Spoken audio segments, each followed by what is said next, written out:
या देवी सर्वभूतेषु शक्तिरूपेण संस्थिता नमस्तस्यै नमस्तस्यै नमस्तस्यै नमो नमः। हे माँ, जगत का कल्याण करने वाली माता, तेरी सदाई जब साचे दरबार की जय। नमस्कार दोस्तों, मैं आज आपको चंड और मुंड के वध का प्रसंग सुना रही हूँ। बोलो दुर्गा सप्तशती की जय, बोलो देवी माता की जय।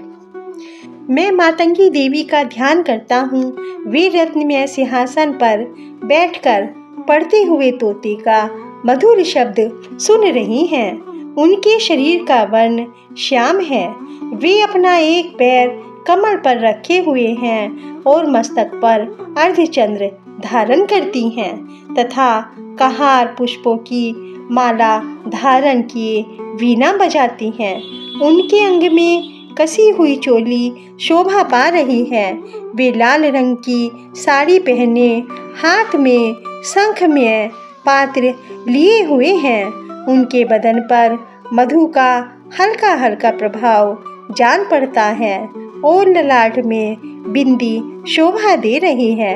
ऋषि कहते हैं, तदंतर शुंभ की आज्ञा पाकर वे चंड मुंड आदि दैत्य चतुरंगिनी सेना के साथ अस्त्र शस्त्रों से सुसज्जित हो चल दिए। फिर गिरिराज हिमालय के स्वर्ण में ऊंचे शिखर पर पहुंचकर उन्होंने सिंह पर बैठी देवी को देखा। वे मंद मंद मुस्कुरा रही थीं। उन्हें देखकर दैत्य लोग तत्परता से पकड़ने का उद्योग करने लगे। किसी ने धनुष तान लिया, किसी ने तलवार संभाली और कुछ लोग देवी के पास आकर खड़े हो गए। तब अंबिका ने उन शत्रुओं के प्रति बड़ा क्रोध किया। उस समय क्रोध के कारण उनका मुख काला पड़ गया, ललाट में भौहें टेढ़ी हो गई और वहां से तुरंत विकराल मुखी काली प्रकट हुई, जो तलवार और पास लिए हुए थी। वे विचित्र खड़बाग धारण किए और चीते की चर्म की साड़ी पहने नरमुंडों की माला से विभूषित थी। उनके शरीर का मांस सूख गया था, केवल हड्डियों का ढांचा था, जिससे वे अत्यंत भयंकर जान पड़ती थी। उनका मुख बहुत विशाल था। जीभ लपलपाने के कारण वे और भी डरावनी प्रतीत होती थी। उनकी आंखें भीतर को धसी हुई और कुछ लाल थी।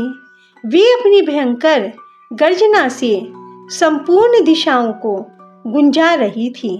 बड़े बड़े दैत्यों का वध करती हुई वे कालिका देवी बड़े वेग से दैत्यों की उस सेना पर टूट पड़ी और उन सबको भक्षण करने लगी।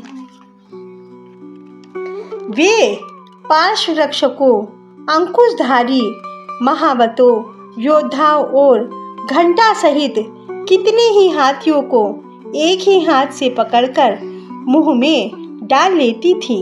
इसी प्रकार घोड़े, रथ और सारथी के साथ रथी सेनाओं को मुंह में डालकर वे उन्हें बड़े भयानक रूप से चबा डालती थीं।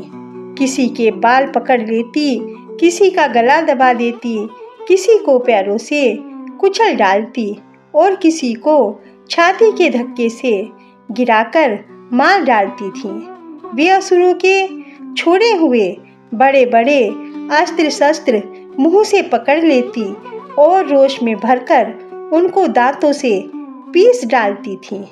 काली ने बलवान एवं दुरात्मा दैत्यों की वह सारी सेना रोंद डाली, खा डाली और कितनों को मार भगाया। कोई तलवार के घाट उतार दिए गए, कोई खड़बाग से पीटे गए और कितने ही असुर दांतों के अग्रभाग से कुचले जाकर मृत्यु को प्राप्त हो गए। इस प्रकार देवी ने असुरों की उस सारी सेना को क्षण भर में मार गिराया। यह देखकर चंड उन अत्यंत भयानक काली देवी की ओर दौड़ा तथा महादैत्य मुंड ने भी अत्यंत भयंकर बाणों की वर्षा से तथा हजारों बाण चलाए। उन बाणों से, उन चक्रों से उन भयानक नेत्रों वाली देवी को आच्छादित कर दिया।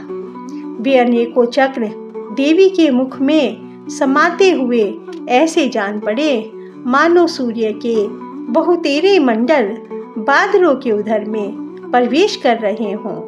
तब भयंकर गर्जना करने वाली काली ने अत्यंत रोष में भरकर विकट अट्टहास किया। उस समय उनके विकराल बदन के भीतर कठिनता से देखे जा सकने वाले दांतों की प्रभा से वे अत्यंत उज्जवल दिखाई देती थी। देवी ने बहुत बड़ी तलवार हाथ में ले हम का उच्चारण करके चंड पर धावा बोल दिया। उसके केश पकड़कर उसी तलवार से उसका मस्तक काट डाला। चंड को मारा गया देखकर मुंड भी देवी की ओर दौड़ा। तब देवी ने रोष में भरकर उसे भी तलवार से घायल करके धरती पर सुला दिया। महापराक्रमी चंड और मुंड को मारा गया देख मरने से बची हुई बाकी सेना भय से व्याकुल हो गई और भाग गई। तदंतर काली ने चंड और मुंड का मस्तक हाथ में ले चंडिका के पास जाकर प्रचंड अट्टहास करते हुए कहा, हे देवी, मैंने चंड और मुंड नामक इन दो महासुरों को मार दिया है। अब इस युद्ध में तुम शुंभ और निशुंभ का स्वयं ही वध करना।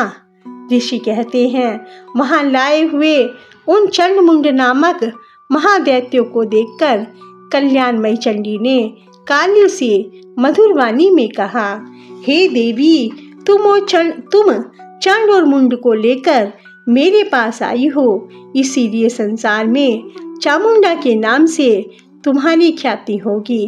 इस प्रकार मार्कंडेय पुराण में